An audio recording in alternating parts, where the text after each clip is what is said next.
Bismillahirrahmanirrahim. Bismillah walhamdulillah wassalatu wassalamu ala Rasulillah Sayyidina Muhammad bin Abdillah wa ala alihi wa sahbihi wa man wala wa la hawla wa la quwata illa billah. Qala al-mu'allif rahimahullah ta'ala anhu wa nafa'ana bihi wa bil ulumi fid dharin amin.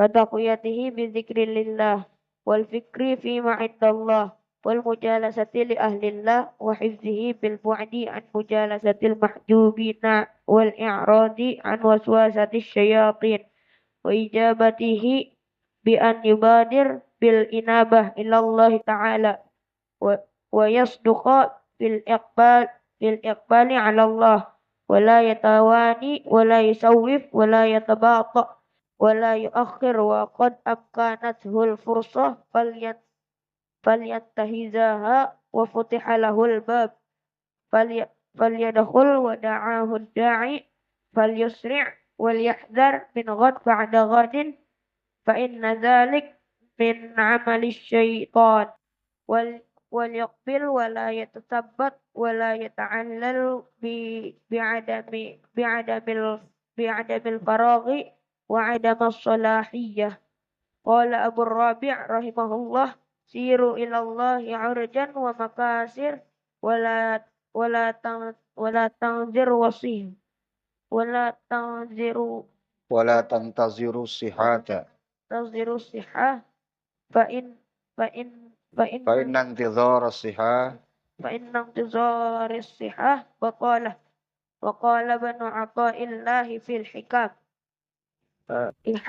ihalatu ihalatukal amalin ala wujudil faraghi min ru'unatin nufus. kifayah. Barakallahu fiik. Ma'asyiral jamaah rahimakumullah. Sebelum kita lanjutkan, kita kembali flashback terkait apa yang disampaikan oleh Al-Habib Abdullah bin Alwi Al-Haddad di fasal yang pertama di kitab Risalah Adab Sulukil Murid, di mana Al-Habib Abdullah bin Alwi Al-Haddad menyampaikan kepada kita adanya seseorang tergerak, terdorong untuk melakukan ibadah kepada Allah atau untuk melakukan perjalanan ibadah kepada Allah, atau lebih dalamnya lagi untuk bersuluk, menempuh perjalanan agar wusul ilallah, adanya dorongan yang kuat yang Allah Subhanahu wa taala lemparkan kepada hatinya.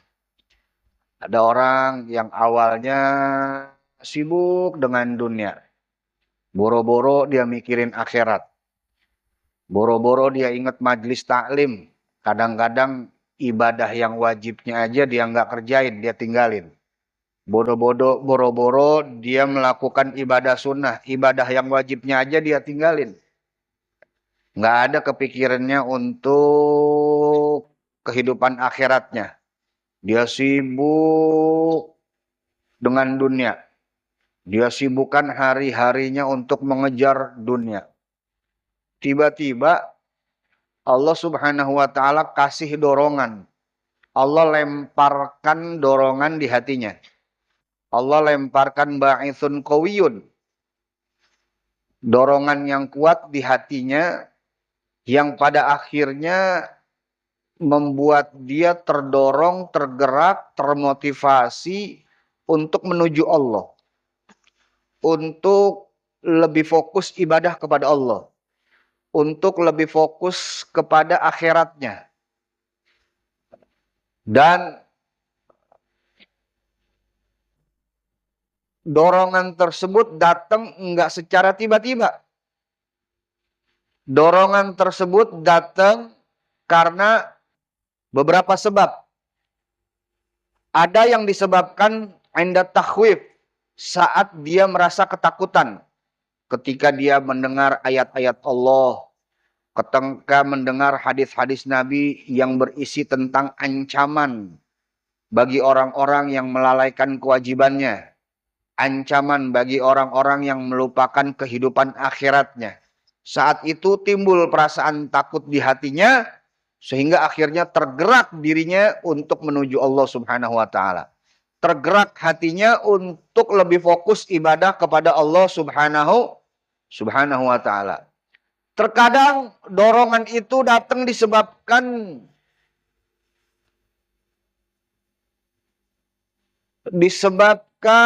dia mendengar ayat-ayat Allah, mendengarkan hadis-hadis Nabi yang berisi tentang janji-janji Allah. Janji berupa surga, berupa kenikmatan akhirat, berupa kenikmatan kubur, dan seterusnya, dan seterusnya.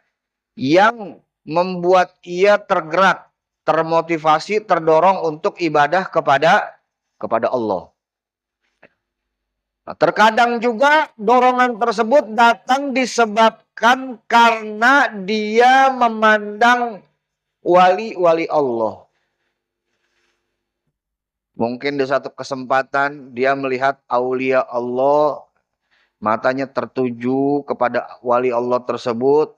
Allah Subhanahu wa Ta'ala jadikan pandangannya dia sebab Allah lontarkan dorongan kuat di hatinya untuk ibadah. Dan memang terkadang kita nemuin orang yang kalau kita dekat orang ini pengen ibadah, pengen ngaji. Ada tuh kita temuin orang-orang yang kayak begitu tuh. Kalau ngelihat dia lebih semangat untuk ibadah, lebih semangat untuk sholatnya, lebih semangat untuk ngajinya. Nah, mereka ini wali-wali Allah Subhanahu wa Ta'ala yang kalau kita memandangnya dengan pandangan hormat, dengan pandangan ta'zim, Allah Subhanahu wa Ta'ala akan berikan kita sebab sehingga kita terdorong, tergerak untuk lebih fokus ibadah kepada Allah Subhanahu wa Ta'ala. Makanya saya pernah ketemu beberapa orang ya, orang-orang tua di Jakarta. Kadang-kadang mereka itu rutin membawa anak-anak mereka yang masih kecil ke majelis-majelis taklim seperti di Kuitang atau di mana tempat ya. Mereka ajak anak-anak mereka yang masih kecil, padahal anak-anaknya ini nggak ngerti, nggak paham itu majelis taklim isinya apa. Tujuan mereka satu, supaya anak-anak mereka ini masih ngerasain mandang orang-orang alim, masih ngerasain mandang para ulama, yang mana pandangan mereka itu nanti bisa menjadi penyebab si anak ini dekat dengan Allah Subhanahu wa Ta'ala. Atau diharapkan para aulia tersebut melihat anak ini. Sehingga dengan pandangan tersebut ada rahmat Allah di situ yang membuat si anak tadi diberkahi oleh Allah Subhanahu wa Ta'ala. Jadi dorongan itu datang karena beberapa sebab. Ada yang karena mendengar janji Allah, ada yang karena mendengar ancaman Allah, ada yang karena melihat orang alim atau dilihat orang alim. Tapi terkadang dorongan itu juga datang tanpa sebab. Ujug-ujug ini orang tiba-tiba semangat aja ibadahnya. Tapi kebanyakan itu terjadi dengan beberapa sebab. Nah, kalau orang sudah dikaruniai dorongan ini yang bikin dia semangat buat ibadah, semangat hadir ke majelis taklim yang mungkin setahun, 2 tahun, 3 tahun kebelakangan nggak ada kepikirannya untuk hadir di majelis taklim. Tiba-tiba Allah lemparkan tuh dorongan yang kuat di hatinya. Yang akhirnya menggerakkan dia untuk hadir ke majelis taklim, untuk hadir menuntut ilmu agama, untuk lebih semangat dalam ibadah, untuk lebih semangat memperbaiki dirinya, ucapannya, perbuatannya, sikapnya, tingkah lakunya. Maka perlu kita sadari dan perlu kita syukuri. Karena dorongan itu merupakan anugerah dari Allah Subhanahu wa Ta'ala yang besar. Yang Allah nggak kasih semua kepada semua orang. Allah kasih hanya pada orang-orang tertentu yang Allah kehendaki. Kalau sudah dikasih anugerah itu, jaga tuh anugerah. Jangan sampai hilang. Yang tadinya mungkin nggak kenal majelis taklim, alhamdulillah akhirnya duduk di majelis taklim, ikut ngaji. Yang tadinya mungkin kurang semangat ibadah, alhamdulillah tergerak untuk lebih semangat ibadah. Itu anugerah dari Allah tuh. Nah, tugas selanjutnya orang yang mendapatkan dorongan tersebut adalah menjaganya. Jangan sampai dorongan itu hilang. Karena dorongan itu anugerah dari Allah Subhanahu wa taala yang Allah berikan kepada orang-orang pilihan Allah. Banyak orang yang udah mencapai umur 70 tahun, 80 tahun, 90 tahun, nggak dapat itu dorongan. Nggak dapat ba'ithun qawiyun itu. Nggak ada tuh kepikirannya walaupun udah tua, masih nggak ada kepikirannya untuk bagaimana nanti di akhiratnya, bagaimana kehidupan selanjutnya, nggak ada kepikirannya. Jadi banyak juga orang-orang yang nggak dapat dorongan itu. Bagi mereka-mereka yang mendapatkan dorongan itu, jaga dorongan tersebut. Karena itu merupakan karunia dari Allah subhanahu wa ta'ala yang tidak ternilai harganya.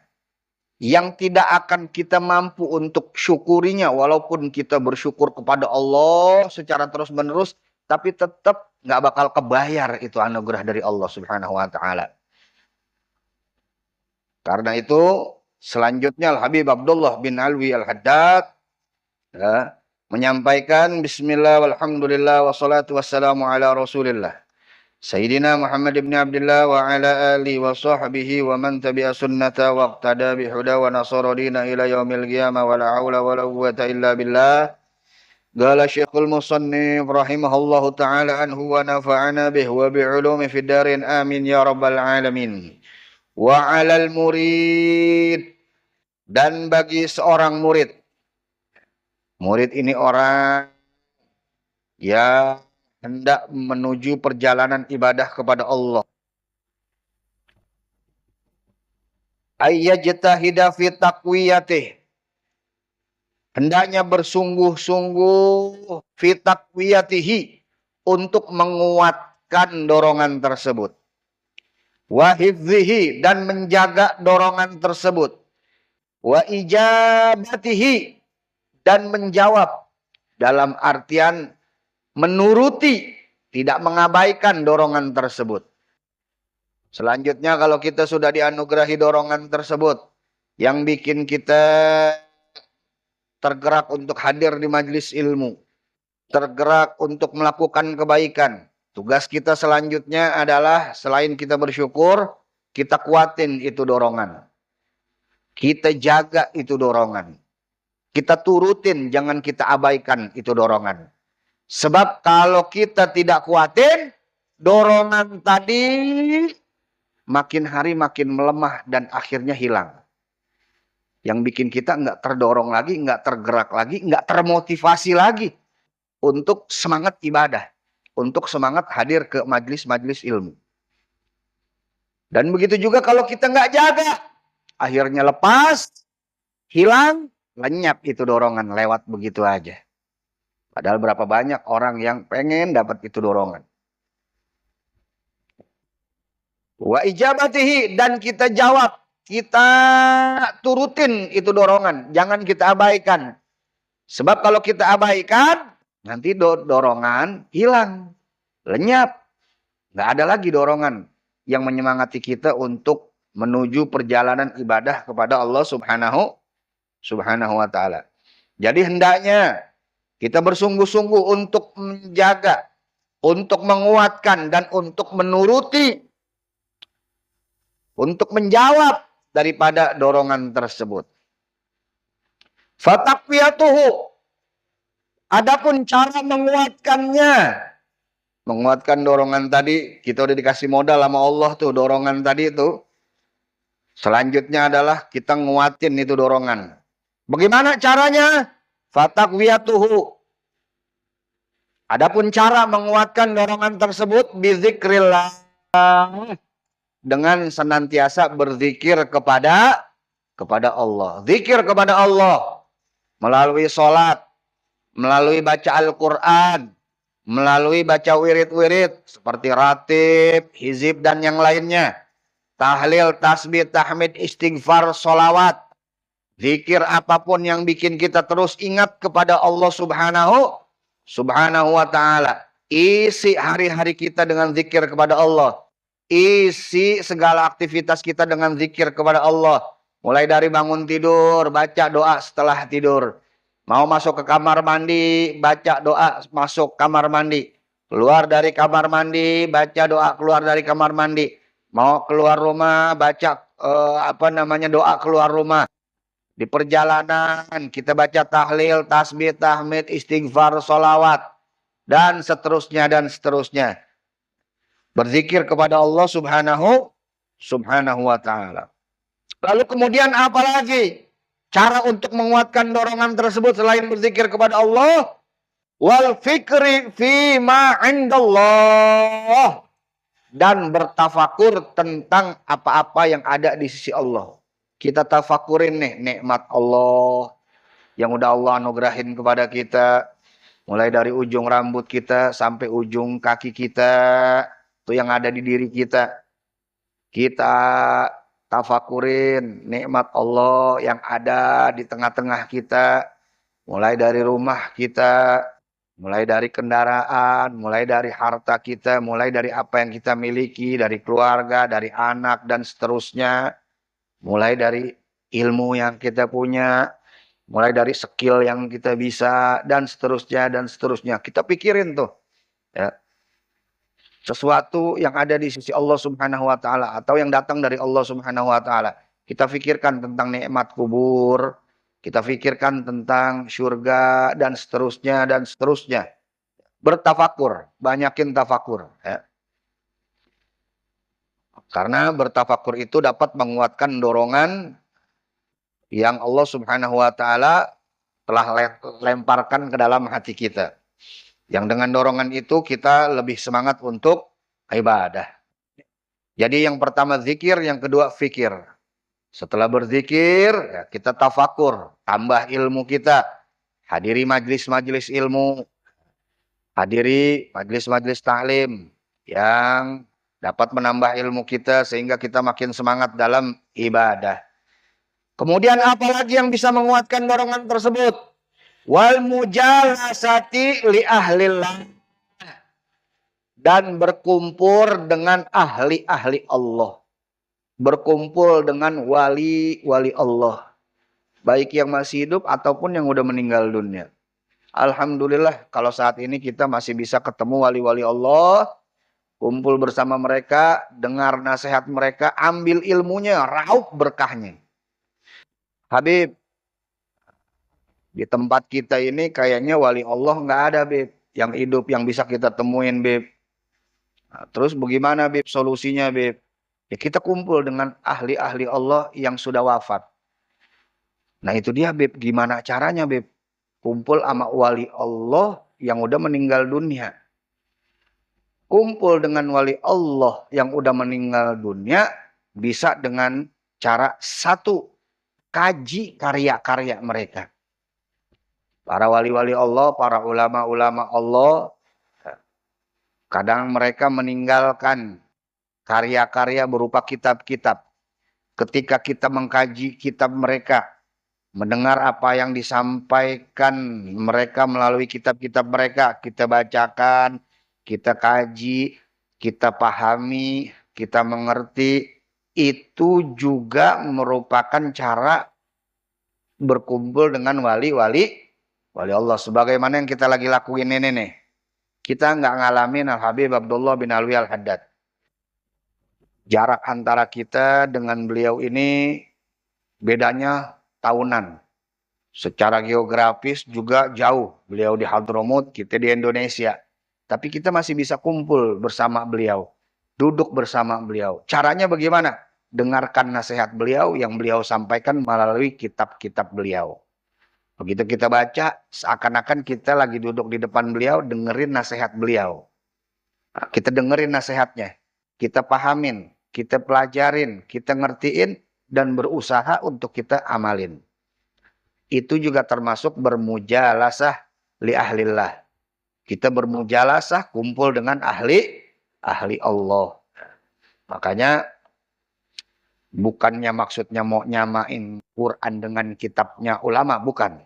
Bukan mau nyamain firman Allah dengan perkataan manusia, bukan. Kalau misalkan ketika dibacakan firman Allah, dibacakan hadis Nabi, kita dengerin sebagai bentuk pengagungan kita kepada firman Allah dan hadis Nabi. Begitu juga ketika dibacakan kitab ulama, kita dengerin sebagai bentuk takzim kita kepada mereka-mereka para ulama. Begitu juga kitab-kitab mereka, jangan ditaruh sembarangan tempat. Ini bukan Quran ini bukan hadis. Kita nggak apa-apa taruh sembarangan tempat. Jangan, karena itu termasuk sikap yang kurang adab terhadap ilmu dan terhadap ulama. Jadi kalau kita nemuin kitab-kitab ulama, ya apalagi kitab-kitab yang di dalamnya dinukil ayat Quran, hadis Nabi, ya, kita taruh di tempat yang terhormat. Jangan ditaruh di sembarang lantai atau dilempar begitu aja, jangan. Itu bisa mengurangi keberkahan ilmu yang bakal kita dapat. Kita hormati kitab-kitab para ulama, karena di situ mereka menaruh ilmu mereka. Di situ mereka menaruh sir mereka. Di situ mereka menaruh asror mereka. Di situ mereka menaruh hikmah mereka. Berapa banyak orang yang baca kitab, begitu baca kitab belum sampai tengah kitab, baru baca muqaddimah kitabnya, terbuka hatinya. Yang tadi hatinya keras jadi lembut. Ada beberapa orang baca kitab Bidayatul Hidayah Imam Ghazali, baru baca muqaddimahnya aja udah jadi wali. Ada. Ini salah satu asrar dari para ulama yang Allah Subhanahu wa taala berikan kepada mereka. Jadi berkumpul bersama ahli Allah tidak harus mereka masih hidup. Walaupun mereka telah meninggal dunia, telah wafat, kembali kepada Allah, kita masih bisa kumpul dengan mereka. Dengan cara apa?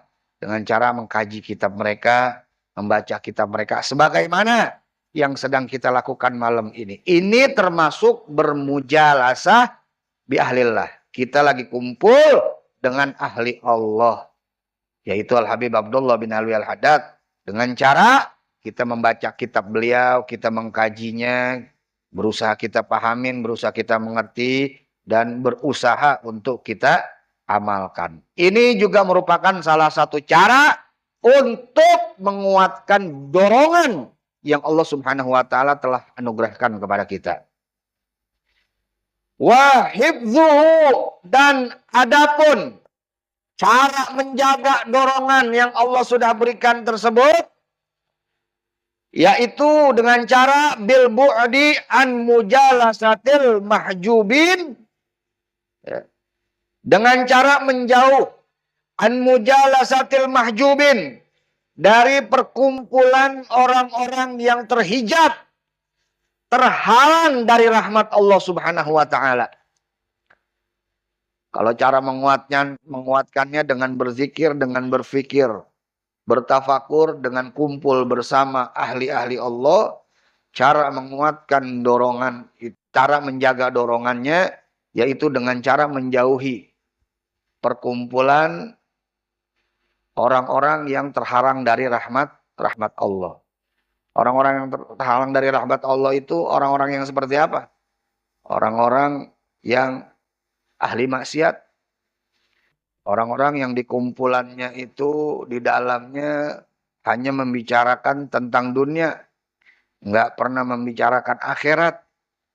Nggak pernah ada obrolan untuk semangatin kita ngaji misalkan. Untuk semangatin kita nuntut ilmu. Untuk semangatin kita ibadah. Nah, cara menjaga dorongan tersebut kita jauhi tuh. Perkumpulan-perkumpulan yang seperti itu. Bukannya kita sok suci, bukan. Mentang-mentang baru ngaji lu sekarang udah kagak mau ngumpul sama kita, sok suci lu. Biarin dah kita dikatain sok suci daripada sok maksiat. Iya, biarin dah gue sok suci daripada lu sok maksiat. Lu mah mungkin udah kebal kali sama api neraka, gue mah belum kebal. Ya. Makanya gue biarin dah dikatain sok suci ge. Jadi kalau misalkan kita mungkin baru hijrah, bahasa sekarangnya kan hijrah. Beb, kalau saya baru hijrah terus bagaimana, Beb? Teman-teman saya di tongkrongan itu gimana, Beb? Kalau saya jauhin, kira-kira bagaimana? Kalau saya ngumpul, kira-kira bagaimana? Sekarang tanya sama diri kita udah istiqomah belum? Kalau kita belum istiqomah, hendaknya kita jaga jarak dulu. Bukannya kita ngejauhin, jaga jarak. Khawatirnya kita belum istiqomah nih. Kita ngumpul lagi sama dia, ketarik lagi, kebawa lagi sama mereka. Tapi kalau kita udah istiqomah, udah mantep, nah kita kumpul sama mereka, kita ajak juga mereka. Jangan kita mau masuk surga sendirian. Kalau kita peduli sama teman-teman mereka, mantepin dulu diri kita nih. Gimana kita mau ngajakin orang? Kalau kitanya aja belum mantep, mantepin diri kita, istiqomahin diri kita. Kalau udah istiqomah, baru kita ambilin tuh teman kita atau kita ajakin teman kita. Jangan kita egois, mau masuk surga sendirian aja. Ajakin teman kita, yuk ngaji yuk. Mungkin dari 5 teman kita, 1-2 nyantol. Yang 3 mungkin belum. Bukannya enggak, mungkin belum. Terus aja kita ayomin. Insya Allah kebawa semuanya. Ya. Tapi untuk awal-awal, mendingan kita jaga dulu diri kita. Khawatirnya kita yang belum mantep, yang belum istiqomah, nanti kebawa lagi. Jadi cara menguatkan dorongan itu, yang pertama, menjauhi perkumpulan orang-orang yang terhalang, terhijab dari rahmat Allah Subhanahu wa ta'ala. Kemudian apalagi yang bisa menguatkan dorongan tersebut? Wal i'radi an waswati syayatin, dan berpaling an waswati syayatin, dari bisikan-bisikan setan. Ya. Setan kadang-kadang ngebisikin kita, niupkan rasa was-was, niupkan rasa ragu-ragu. Mau ngapain ente ngaji? Mau ngapain ente ibadah? Sholat kagak sholat juga sama aja, begini-gini juga hidup ente. Dulu mah ente kagak sholat, rezeki lancar. Giliran sekarang ente sholat malah nambah seret. Tuh setan niup-niupin begitu tuh. Dibikin kita takut dengan sesuatu yang kita takutin. Kalau kita takut miskin, dibikin kita takut miskin. Ditiupin kegelisahan kita, takut miskin. Yang pada akhirnya ya kita tinggalin tuh majelis ilmu. Kita tinggalin tuh ngaji. Karena dapat bisikan dari setan. Ditimbulkan rasa was-was, ditimbulkan rasa ragu-ragu. Sampai pada akhirnya ya timbul dah perkataan-perkataan yang nggak logis ya. Nanti dah aneh bakal ngaji lagi kalau udah mantep ya. Ini aneh lagi kalut nih kalau lagi udah mantep nih. Insya Allah nanti ngaji lagi nih ya. Kalau mantep, kalau kagak mantep ya, bukannya makin mantep, makin belangsak yang ada ya. Itu setan tuh yang niupin begitu tuh, was-was begitu tuh. Ya. Nah itu hilangin tuh. Baca a'udzu bikalimatillahi tammati min syarri ma khalaq. A'udzu billahi samil alim minasyaitonir rajim. Ya. Nah, jadi yang kedua, untuk menjaga dorongan itu ya berpaling dari was-was, dari bisikan-bisikan setan. Wa ijabatuhu, dan cara menuruti dorongan tersebut, cara menjawab dorongan tersebut yaitu bi ayyubadira bil inabah ilallahi ta'ala. Dengan cara bersegera untuk kembali kepada Allah Subhanahu wa ta'ala. Bersegera taubat kepada Allah. Kembali kepada Allah.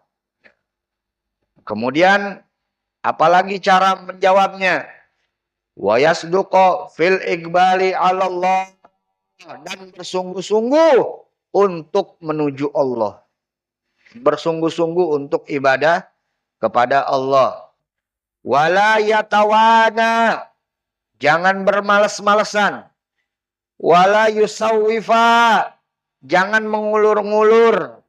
Wala yatabaqa'a, jangan mengundur-mundur.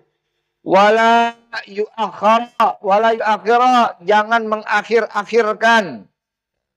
Jangan dientar-entar, entar-entar keburu modar. Jangan enti keburu mati. Jangan engke keburu jadi bangke. Ya. Ntar dah kalau aneh udah dapat kerjaan yang mantep nih, udah ada kendaraan, baru dah anak istiqomah ngaji. Sekarang mana mau fokus dulu nih, fokus. Fokus nyari duit dulu, fokus nyari duit ya. Ntar kalau udah mantep baru dah anak mau ngaji. Ya. Mau fokus dulu kan fokus sama usaha, fokus sama kerjaan ya. Kerjaannya kagak bener, usahanya kagak bener, ya ngajinya kagak ya. Bukannya makin bener, makin belangsak. Ya. Wala yatawana wala yusawwifa. Jangan entar-entar. Nanti keburu modar. Jangan enti-enti. Nanti keburu mati. Jangan engke-engke. Nanti keburu jadi bangke. Wagot amkadat hulfursa. Telah datang kesempatan. Falyantahizha. Maka bergegaslah. Wa futihalahul bab. Telah terbuka pintu. Falyadkhul, maka segera masuklah. Wada'ahu da'i, telah memanggil, telah dipanggil. Fal yusri, maka jawablah panggilan tersebut. Jadi Allah Subhanahu wa taala telah memberikan kita kesempatan. Ambil tuh kesempatan. Belum tentu kesempatan itu datang lagi. Mumpung masih sehat, afiat jasmani dan rohani. Mumpung masih kuat, mumpung kendaraan masih ada, mumpung masih dikasih tenaga. Nanti kalau misalkan udah nggak ada itu semua, kita kepengen udah nggak bisa. Udah dikasih kesempatan, pintu udah dibuka, ya. Telah dipanggil kita fal yusri, maka bersegeralah penuhi panggilan tersebut. Wal yahzar min ghadin ba'da ghadin. Hati-hatilah terhadap besok dan besok. Fa inna dzalika min amali syaitan. Karena sesungguhnya mengulur-ngulur waktu seperti itu min amali syaitan, termasuk daripada perbuatan setan. Wal yuqbil, maka bersegeralah, wala yatasabbat, dan jangan kendor, wala yata'allal, dan jangan beralasan bi'adamil farad, dengan tidak adanya waktu, wa adamis shalah, dan karena belum karena belum baik. Artinya di sini kita diingatkan untuk jangan cari alasan, untuk bersegera menuju Allah. Alasan nggak ada waktu, alasan nggak ada ini, alasan nggak ada itu, dan seterusnya dan seterusnya. Karena itu semua termasuk perbuatan setan. Qala Abu Rabi, telah berkata Abu Rabi rahimahullah, siru ilallah urjan wa makasir. Berjalanlah menuju Allah baik dalam keadaan pincang ataupun tercabik-cabik. Wala tantaziru sihah, jangan engkau menunggu sehat. Fa inna intizar sihah, karena menunggu sehat batalah, termasuk perbuatan yang sia-sia. Wa qala Ibn Athaillah fil Hikam, dan berkata Imam Ibn Athaillah di dalam kitab Hikam, ihalatukal amal ala wujudil faragh min ru'unnatin nufus. Menunda-nundanya kamu sedangkan kamu ada waktu yang luang, min ru'unnatin nufus, termasuk dari kotorannya jiwa. Jadi orang yang jiwanya kotor ini senantiasa menunda-nunda untuk melakukan kebaikan. Ntar aja dah, minggu depan dah kita ke majelis. Minggu depan ntar aja dah, bulan depan ntar aja dah, tahun depan. Itu termasuk dari ciri kotornya jiwa, menunda-nunda kebaikan. Pokoknya menuju Allah segera, baik dalam keadaan sehat ataupun sakit. Baik dalam keadaan pincang ataupun dalam keadaan tercabik-cabik. Jangan nunggu nanti-nanti. Sebab belum tentu kesempatan itu datang 2 kali. Dalam konteks ini, kita udah dikasih dorongan oleh Allah Subhanahu wa taala, jaga dorongan ini. Jangan sampai hilang. Kuatin dorongan ini dengan zikir kepada Allah, dengan bertafakur, dengan berkumpul bersama ahli-ahli Allah. Jaga dorongan ini dengan cara kita menjauhi orang-orang yang terhalang dari rahmat Allah dan menjauhi bisikan-bisikan setan, dan turuti dorongan tersebut dengan cara kita bersegera menuju Allah Subhanahu wa taala. Jangan dientar-entar, jangan diulur-ulur, jangan diundur-undur. Karena bisa jadi kita nggak dikasih kesempatan yang sama. Bisa jadi ketika kita baru ada kemauan, akhirnya Allah Subhanahu wa taala udah keburu panggil kita. Na'udzubillahi min dzalik. Mumpung udah dikasih kesempatan oleh Allah, pintu udah dibuka oleh Allah, kita telah diseru oleh Allah, maka ambillah kesempatan tersebut. Masuklah ke dalam pintunya Allah dan jawablah seruan tersebut. Jangan kita menunda-nunda, jangan kita mengulur-ngulur untuk menuju Allah Subhanahu wa taala, karena itu merupakan amalan setan. Jangan kita beralasan nggak ada waktu. Jangan kita beralasan lagi sibuk. Jangan kita beralasan A, beralasan B, beralasan C. Karena alasan itu bakal selalu ada dan alasan itu bakal masuk akal. Tapi alasan itu tidak akan bikin kita sampai menuju Allah Subhanahu wa taala. Segera menuju Allah Subhanahu wa taala. Kita udah dikasih modal oleh Allah Subhanahu wa taala dorongan ini. Kita jaga dorongan ini, kita kuatin dorongan ini, kita turuti dorongan ini. Mudah-mudahan Allah Subhanahu wa taala berikan keberkahan kita semuanya. Amin ya rabbal alamin.